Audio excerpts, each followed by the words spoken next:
Just it seems to make more sense for the context of doing an interview. Do you know what I mean? Do you know 200 people like sitting around for weeks on end until I arrange an interview? I know some battle rap fans who they've gone through more boring things. Yeah. Has there ever been like a super bad event that you've been to then? Obviously I've only ever seen the videos where it's like everyone's reacting and everyone's good, but I can imagine like going to a battle rap event and you get sort of, hi, my name's Ali Z and I'm here to say, you know, and it's like everyone's oh God, I hope he's doing this on purpose. Yeah, there's definitely been a few tryout events that have not been fit for consumption. Again, we talked about this last time where it's like, dude, you got to start somewhere, but maybe start somewhere that's like people aren't paying to see you die. Like, yeah, maybe start somewhere by yourself. Literally YouTube. That's how just for an audience of me. Just like, okay, I'll upload the videos and just hope that someone out there sees them, and if they don't, then I'll die. But you know, it's like fine. It's just you get better with time. But okay, cool. So big boy pants, professional head on.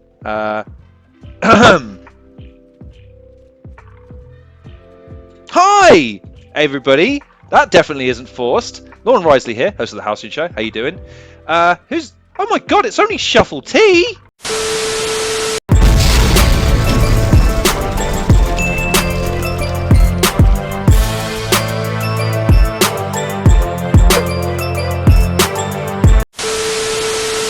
Hi, Shuffle T. Hey, how's it going? It's great. I'm Shuffle T. And I'm definitely not fanboying out this time round. Definitely. That's what we like to hear. I'm still nervous, dude. Still nervous from the last time, but thank you very much for rejoining us. Thank you. All right. You broke the internet a few moments ago. How'd you feel about that? Oh, mate, you know, I mean, it's all in a day's work. When you've got the Kim K ass, like me, it's and a penny. He's kind of It's a literal thing that happened. I'm not lying. That happened. But we're not here to talk about how he's broken the internet. We're here to talk about how he's going to, because it's Shuffle T2 Electric Boogaloo, and we're not talking about old facts here. No, I've got a backwards cap and merch on. We're here to talk about current events. You're here to talk to them about this guy, Georgie Roots. You got a battle against him soon. How'd that happen? I do, in 2 days. Well, yeah, it's a debut. It's my debut on No Loose Chat. So I was talking to the guys who run that over there, and yeah, they threw a couple of names. I think this was the main one they were after, was me versus Georgie, and at first I wasn't entirely certain that it would be a good idea, but after a bit of like mulling over it, I decided it probably would be quite fun, and yeah, Georgie's really good, and he's been going for a few years now, and so yeah, he's sort of at the, I would say he's definitely on the sort of like top end of some of the new guys, so it's sort of like, I think it will be, he's been looking for a few challenges, like he's battled Tony D, who's been going for, you know, a long time, and Bobby Rex, who's very well established and very aggressive, very intimidating to face in the battle, but as far as I know, he hasn't faced like an out and out sort of joker, and so I thought it'd be a nice dynamic for me and him to battle. So yeah, I agreed to it, and here we are, 2 days to go. Saturday the 23rd in Stoke Newington in London. We're gonna fucking get it in. Buy your tickets now. If there's the tickets still available. Buy tickets. I think so. Yeah. Goddamn hopefully. right. Actually, no. Boo. Actually, yeah, I was gonna say boo. Get your ticket. Well, hopefully, there's loads of space and empty seats. I do appreciate that. There's not a lot of info on. Like when I tried to do some research on him, which is an interesting concept. I'm interviewing you, but I researched him. British battle rapper from Colchester, 16 battles catalogued with a total of 96,000 views. But if my interview with Briggsney is anything to be believed, I can't believe any of that statement. Apparently, there was a thing on him where it's like, yeah, I read to him a statement. He went, none of that's true, and I went, really? It came from like this battle rap catalog, like all they do is catalog battle rap. It's like, yep, none of that's true. It's like, oh well, shit, don't I look like a cunt? But never mind. But like, that's about it. I mean, to kind of get to the root of Georgie Roots. Sorry, I apologise for that. That was terrible. The root of Georgie Roots. You do have to evaluate his battles, and he's an interesting cat. He's kind of an amalgamation. To borrow a line from you, he's kind of like Cracker and C major blended. Like, you know, like that's the best way. If I was going to sum him up in terms of a very simplistic way, that's him really. I think there's a lot of C major in there, like, and the comparison has been made quite a few times for him and C major, and I do think it's there. And I think it's interesting. When he started out, he was a bit more joke orientated, like not an out and out joker, but like, you know, had a few more jokes, and then he's gradually got a bit more serious as the time has gone on, a bit more sort of bar heavy, which is the kind of thing that we sort of, you know, I guess like we associate it with lots of people, but C major was one of the people who sort of stood out as that kind of character in Don't Flop at a certain time. So I think that's why he's associated. Also, he's like, you know, he's kind of like skinny, like C major was. Before he put on the muscle, so like I think there's like that element and the glasses and things like that. So he gets compared to, but yeah, he's got a funny side as well. And I'm hoping we see a bit of that on Saturday, because it'd be. I think it's an interesting opportunity to showcase that kind of thing when you're up against a sort of a joker, so to speak. There's like you know, I never think it's any good going with full serious bars all the way through when you're against someone who is going to be joking, because then anytime you try to get serious, you're building the tension up, and then the person who's sort of like going to be jokey is probably a bit laid back and a bit more relaxed. The tension gets broken on them, so they get all the benefit. Do you know what I mean? Like, all that tension's been raising here, and then you break it, and that's the reward for the audience in a way. Someone's just been really serious, and then you go, all right, mate, calm down. And then people will go, oh, I'm allowed to laugh, I'm allowed to react in a certain way, so now I feel better whilst watching that person. So it's an interesting dynamic. So I think for him to get the most out of this battle, he's got to be making a few jokes here and there and keeping it funny, so that he can create and build and sort of break his own tension, rather than let me have all of it. It's interesting you should say that, because in doing research for our discussion, the Bobby Rex one was an interesting one, because like, you're right, Bobby, like, he's in the middle of battle just losing his mind, almost like a Tasmanian, just like, and Georgie Roots doesn't even flinch, and then at the end of the battle gives it a, come on man, it's just a sport, it's all good.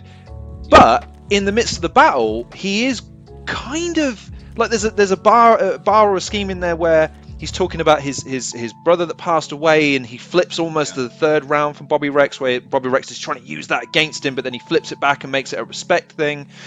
It obviously gets nudged on the result, but like, I felt like that was a really clever way of kind of subverting that expectation. But then, like you say, he comes into this battle and he might start on the sort of the high horse and the morality side, and you go, all right, mate.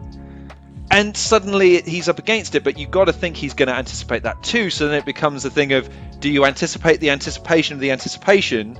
Like, how do you start to unweave that so that it doesn't become overly complicated and you don't go too far down the rabbit hole writing-wise? I think like, you know, I don't want to give too much away in that respect, but at the same Come on, time, give it all away. Throw away the result now. Come on, who cares about the result? Come on, who cares about a paying audience? Let's give it away for free on YouTube. That seems to be the model these days. No, I appreciate that. All right, here are my bars for Saturday. Here's what I'm going to say.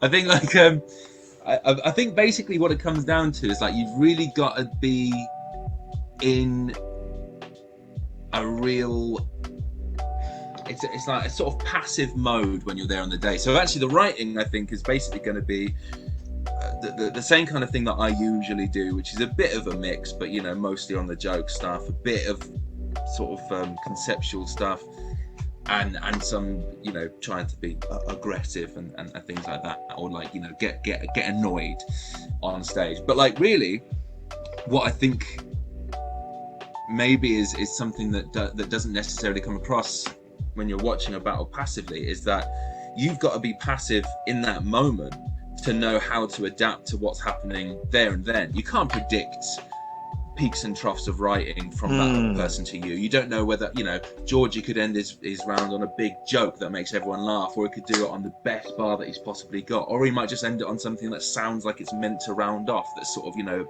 middle of the road. I can't predict how that's going to happen and how I come back from that, but what I can work on is in the moment, enabling myself to go, okay, well, the tension is A, B, or C, and now I have to respond in C, B, or A.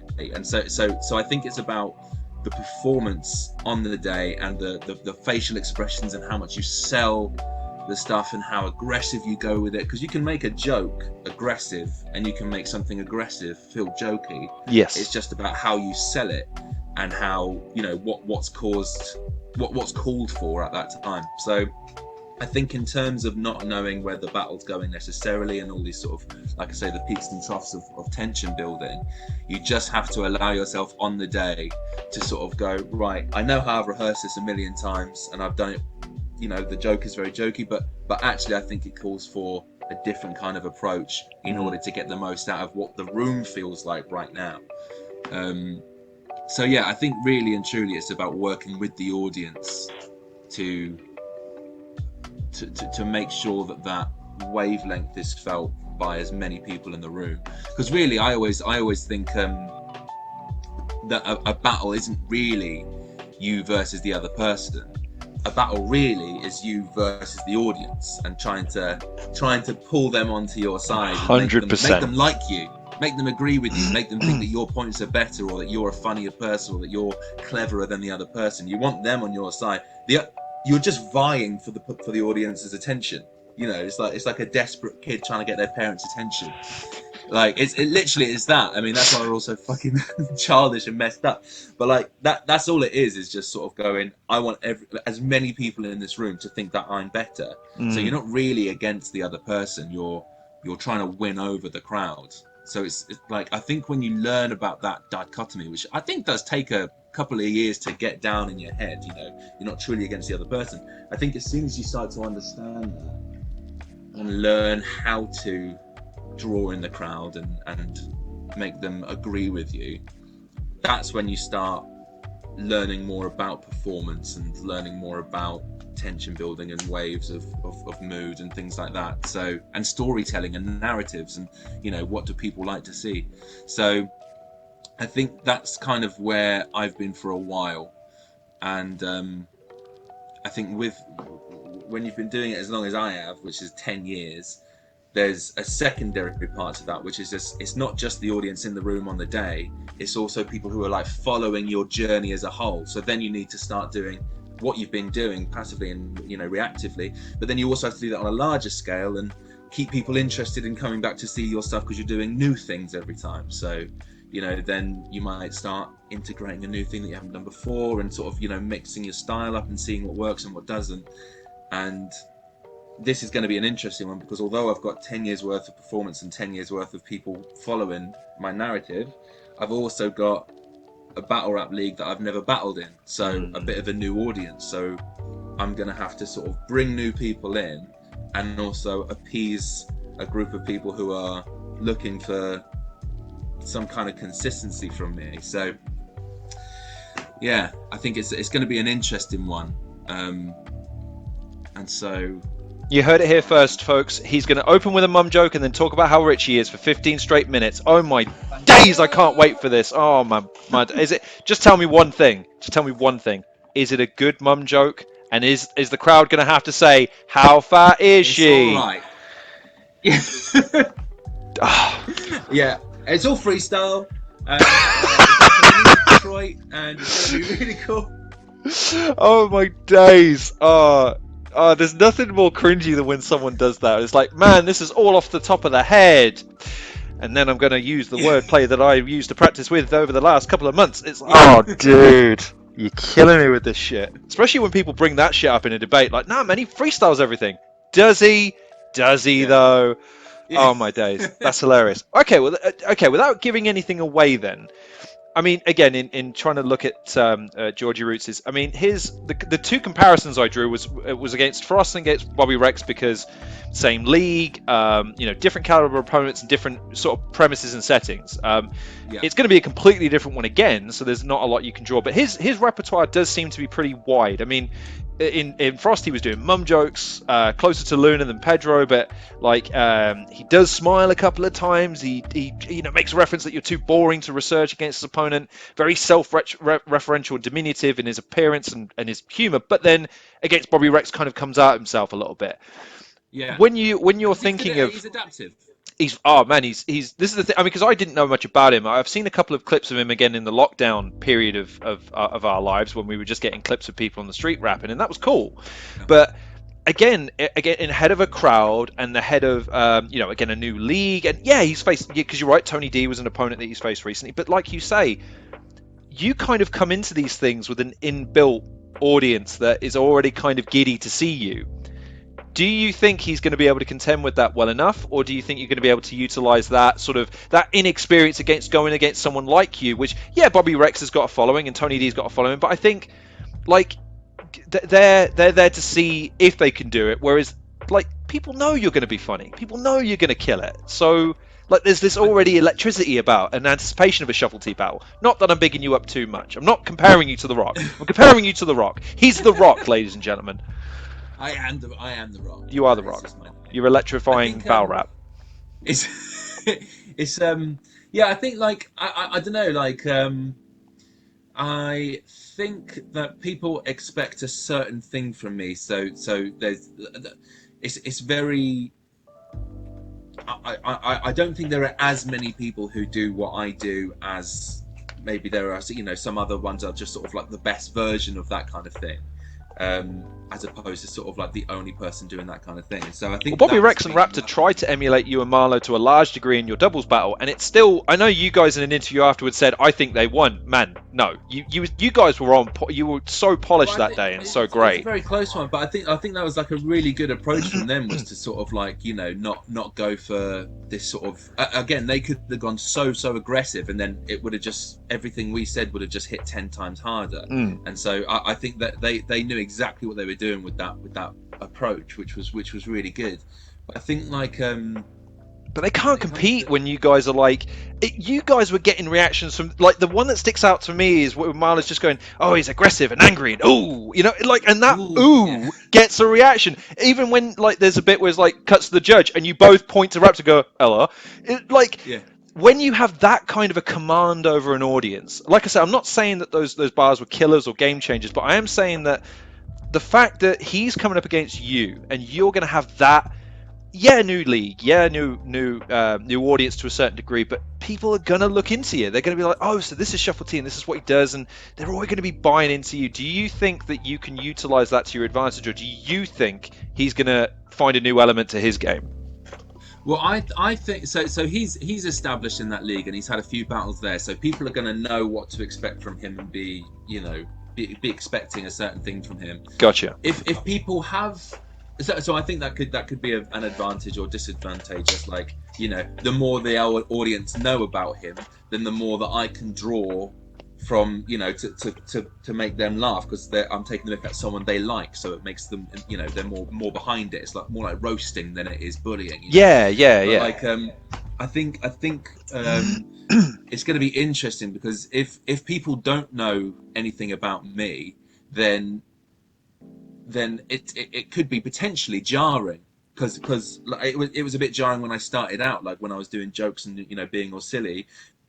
And sort of not that other people weren't doing that before me, but like there was maybe an element of like, oh, I don't know whether I enjoy this, or it takes a bit of getting used to, I think.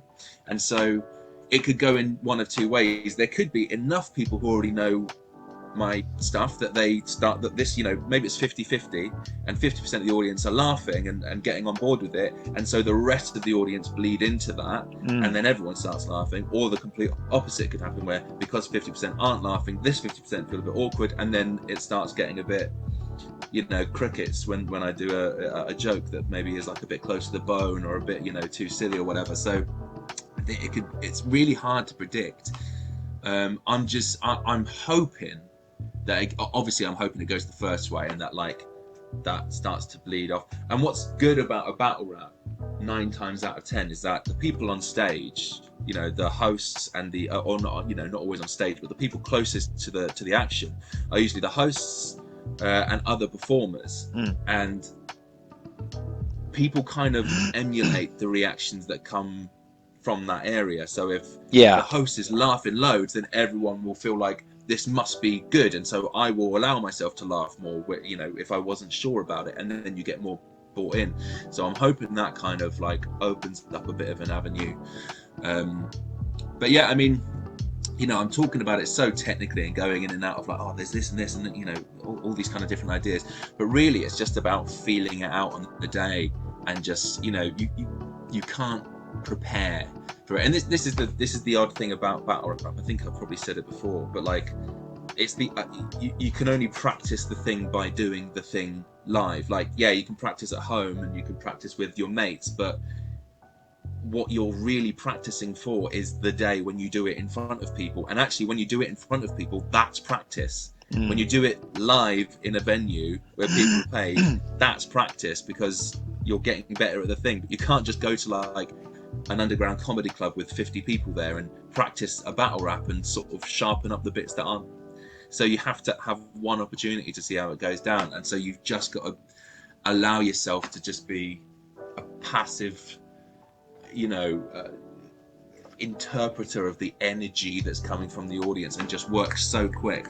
And it happens naturally, obviously, in your head. It's not like something you necessarily have to do. But I see so many people in battles where they don't get a response, and then they get annoyed at the audience. Yes. And they start going, what the fuck? And Come on, man, you're sleeping on this. Come on, man. Yeah, that's not going to help. They're not going to go, oh, you're right, I have been ignoring you, I'm the bad guy, come on, let's go, you're great. No, they're going to go, why the fuck are you having a go at me? If I'm not impressed, that's not my fault, that's your fault.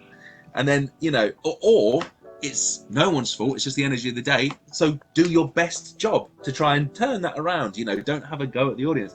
But so many people just get frustrated at the audience and stuff. For fuck's sake, why you fucking sleeping on me? It's you've got to be more adaptive than that. You've got to make a joke out of that situation and draw attention to it and make yourself look silly, because everyone feels that tension. If no one's laughing, people aren't there mean mugging you from the audience. They're feeling awkward about the situation. They're like, fuck, that wasn't good enough for me to react to, so I'm not. So now I just feel awkward, and everyone feels awkward. And so if the performer goes, well, that didn't go very well, did it? Then everyone's going to laugh, because they're like, okay, finally some permission to laugh. Okay, the tension is broken, now let's start again. Now we've got a fresh journey with some proof that he knows what he's doing with it. So, I mean, I'm kind of going off topic. I just started talking about No, man, no. It's the only thing I would say with regards to that, and I don't have any experience in front of a live audience per se. I think the most I've ever had is a 20-person Zoom call. Yeah. That was scary enough, because they kept asking me fucking questions. No, you're supposed to sit there passively and let me talk. You're not supposed to participate. But then again, it's the same in a live situation. But people do participate in their own way, even if they're not heckling. So I do understand that there's a thing there. But it's a shame of who said this. But the concept and philosophy of performance is that you need to understand what an audience wants and needs, deliver what they want and need, but in a way that they don't expect. So that when they get to the end, they go, oh, that's the only way it could have gone, and it is what I wanted in the end, so I'm happy, rather than what you sometimes fall into the trap of, which is kind of what you're alluding to, which is if an audience comes in and expects something, and you deliver it bar for bar, even if it's what they want, they're like, I was just kind of expecting more. And you're like, but I gave you everything that you wanted. Yeah, but you didn't. Yeah. I don't know, I was expecting something else. And it's only because, it's because I didn't give you what you weren't expecting, and that's part of the journey you need to come on with me. And that's, again, like you said, feeling out an audience, feeling out a crowd. this is part of the reason why so many battle rappers have slogans that are like 4 or 8 lines long, because you know that every time you do that, people are going, oh, okay, I know this bit, and you know, it's exciting to be able to, you know, in that way they are delivering it spot for spot, and you do that a few times in a row. People have slogans so that they can remix them and change the last Yes, line, because nothing's 100%. more exciting to an audience of going first line as it always is, second line, you know where it's going, 3 line, and here it comes the punchline. No, it's slightly different. An audience will freak the fuck out because they're going, that's what I wanted, but not how I wanted it. How exciting. Oh my God, the rug was pulled from under me. You're the best. You're a genius. Yes. Here's £1 million. It's I think it's like, Wait, what? it's a version of that, you know. A million? Wait, if I give people what they don't expect, they give me £1 million? Do I have to ask for it? What the fuck? Oh man. Only in battle rap though. Any other medium Oh, it okay. doesn't work. Oh, okay. Is there like a sliding scale depending on uniqueness of genre? £1 million or nothing. Oh fuck. It's always the same one guy who offers it as well. I think he's unwell, actually. Is he by chance a guy in a sleeveless suit who carries a briefcase that's handcuffed to his arm with the tiniest, stringiest small patch, and he then goes on to star in Guardians of the Galaxy? Yes. I know that guy. He never offered me £1 million. What the fuck? Ask him. Damn it, Dave. All right. Well, I have something to do in the afternoon then. He's a big guy though. I got to be careful. But nevertheless, like, I think it's interesting that this battle, because again, like you say, he's kind of an amalgamation of different eras. He's a style that you've probably encountered to a certain degree, but obviously he's a new guy and he's going to be bringing. That's the other thing about young people. I say that as a 32-year-old, like I'm fucking 80, but they are younger than me. They do bring a different perspective and a different way of delivering, and it often, like, to someone like me, I'm like, that's not how you do it, but then to an audience it's like, no, it's something different and new, and it kind of takes you off guard a little bit. So are you excited? I'm excited to an extent. Like there's a mix of sort of, you know, it's nerves really, and nerves cover sort of both sides of that. And so like there's the nerves, it's always the nerves of it being the only chance you get to do the performance and it being just put online and then all the people watching it and so forth.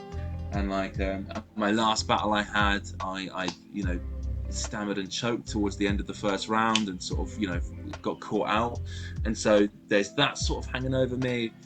But really and truly, I think what the best thing about that nervous feeling and that sort of discomfort and awkwardness going into it is the immensity of the relief when it goes well. I think that's what keeps probably most people coming back, is the feeling of, I don't have to rehearse anymore those lines, I don't have to go over them, I don't have to be worried all the time about that, you know, about this performance. And so that's kind of what keeps me coming back to it. I love writing battle rap and I do like the performing, but what I don't like is the rehearsal and the build up to it and getting there on the day and spending 6 hours waiting for your time to come and going out the back and, you know, having 10 cigarettes, even though I normally don't smoke unless I'm drinking, but I'm so nervous that I'm just like chain smoking, going through the bars with someone who's I've brought along to be my partner, and now they're gonna hear all the bars before they've even been done. And you know, it's sort of, it's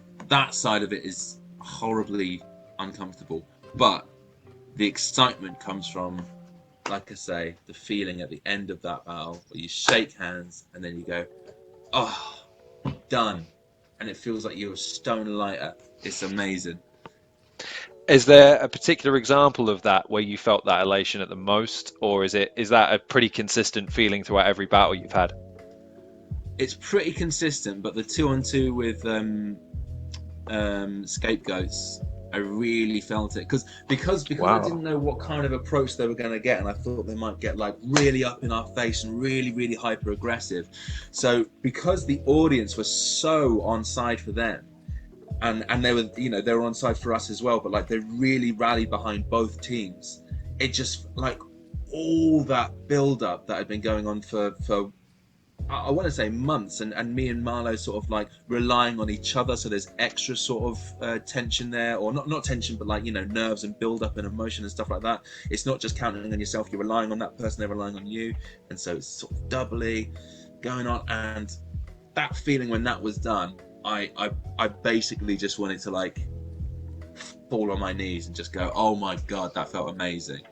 Because it really is that kind of feeling, and that lasts for days. And that's the high that, you know, I think people talk about when they talk about performing in any kind of thing. Is that the high is that moment when everything's going right and you feel comfortable, you feel confident, and then it's done and you feel like, fuck me, that's, you know, I can't wait for this feeling again. But then you forget what that feels like, and then you get the nerves, and then blah blah blah. So yeah, it's an interesting one. So you're saying battle rap is like pregnancy? Interesting. It is exactly like pregnancy. You're giving birth to art. You've had many battle rap babies, you hooer. Just learn to say no, young man. Well, I mean, I'm excited for it because, like you say, it's a debut on a new platform, but at the same time, this guy is going to present a unique challenge. I think it's like I said, I say the cracker in C major joke in jest, but there's a lot of elements to him that seem like a little bit of throwbacks mixed in with something new. The equation I would make for any professional wrestling fans, he's a bit like an MJF. He has this inherent dislikability about him. I don't know why. I just want to punch him in his smarmy face. But then you kind of have to appreciate the talent that he has. So he's an interesting cat, and I kind of look forward to seeing how you fuck him up, but you know, at the same time, you know, I look forward to seeing an interesting battle backwards and forwards, and hopefully an entertaining ride, which I'm sure you're planning on trying to bring, even if it is only from your side. Yeah, I think it's going to be a real good balanced battle, and I think like I say, the way I see it, we're not against each other. It's the crowd. We're vying for the crowd, and I think we're both going to do really well with the crowd. That's what I'm assuming, is that the crowd is going to enjoy both sides of it, and as long as that happens, it's a great battle. And I think that is what's going to happen. I think I'm going to hopefully make some new fans and new connections, and I think he's going to solidify what he's got with, you know, people who are on his side already, and I think people who like me but maybe necessarily don't know him as much, I think he's going to build some connections there as well. So yeah, I think it's going to be really beneficial for everyone. I think it's going to be a great battle. I think it's going to be lots of fun, and definitely if there are tickets, then people should 100% get a ticket to it, because it will be really, really, really good. And there are loads of great battles there on the day. There's, you know, it's not just us. There's, you know, about 6 battles, or a lot of internationals coming over. So yeah, there's a lot to be excited for. Stoke Newington in London this Saturday, 1 till 6. No loose chat. Era versus era. Shuffle T versus Georgie Roots headline. Goddamn right. Okay. Well. Oh man, that was intense. That was hard. I'm gonna have to calm down by do some light reading after this. I feel like. Buy the book. Is there anything you want to plug while we're here? Anything you want to make the people aware of that they should look into, maybe? My album. Yeah. Buy the Advanced Rhyming Dictionary. Buy today. And buy 5 copies, and then buy 5 for your friends. Buy 5 for each of them, and tell them to go out and buy 5 as well. Exactly. Get them off Amazon or from my website, shuffle-t.com/shop. I'm doing coaching sessions at the moment. 4 for the price of 3. So they're writing and performance, whether it's rap or comedy rap, whatever it is you're into. I've had loads of people through there, and it's been really, really beneficial for them. And some of them are now quite, you know, doing very well in the world of battle rap. And commissions as well. I'm doing commissions again at the moment, which is like, if you want a battle rap round written for your friend or loved one or whatever, then, you know, contact me and we can make them happen as well. They're about 2 to 3 minutes, and they're really, really fun. I'm also doing I'm co-writing best man speeches and groom speeches, and I got fucking an album out, or an EP I should say, an EP out, and I'm working on an album. But yeah, lots of stuff to look into. Yeah, no. Get it all. Yeah, no. I know. Yeah, I know. Yeah, no. Yeah, no. The EP. That's the album, by the way. That's what it's. I was making a joke. Sorry. I try doing that sometimes. It doesn't work. Like, you have to be funny to make jokes. Turns out, like, I'm really annoyed by that. Like, someone should have told me before I stepped my stall out to be a joker when I was a kid. I'd have been the hunk. I'd have been the track and field guy if I'd have known that I wasn't fucking funny. But never mind. The jock. I watch far too much American entertainment, I'm afraid. I call it an elevator, not a lift. I call it candy, not sweets. And I do say jock rather than whatever the fuck. I don't know what the British version is. Like, chav, Yeah, I don't know if we townie. They don't exist anymore. They're not things, you know? Chavs. If I say a chav or a townie, no one knows what the fuck I'm talking about. If I say grebo, like, what's that? Is that like a... I haven't heard that in years. Dude, grebo, townie, and then you've got like a bunch of others that just kind of come up sometimes and you go, wow, throwback. Are you going to hit me with your Vans? Yeah. Jesus Christ, where the fuck did that come from? You're wearing Lonsdale today. Fresh. Like, you know, it's like weird shit that... Dude, the recycling of culture, the 2000s is coming. It's coming, which means that my Linkin Park hoodies are going to become really valuable for about 3 or 4 years. And it's a decision of whether or not to cash in on them or not. I don't know. We'll see. Probably not, though. So, there you go. But, see what dude, the market says. It's fucking Shuffle T. He came back. T2. And it was better than the first one. Because that's how T2 works. I think that's the mathematical equation that goes into it. But thank you very much for joining us. Thank you, man. Thank you for having me. I'm glad I shut up and let you talk this time instead of just fanboying out for every 5 seconds. That was great. And yeah, I'm going to have this up, so by the time everyone sees this, there'll be a link in the description below to go and buy tickets. So make sure you go and support the man. Nice. There'll be a link in the description for this bad boy. I can personally attest to it this time that I have read it, and it is very enjoyable and durable. I carry it with me everywhere. So you need to get this thing. And the album is excellent as well. Listen to it on the first interview, but I'll plug it again. Excellent album. Very, very entertaining. So, yeah, please go support. Please. Pretty please. And, yeah, thank you very much for joining us, Shuffle. I'm calling you Shuffle. I've upgraded from Shuff. I'm moving up in the world.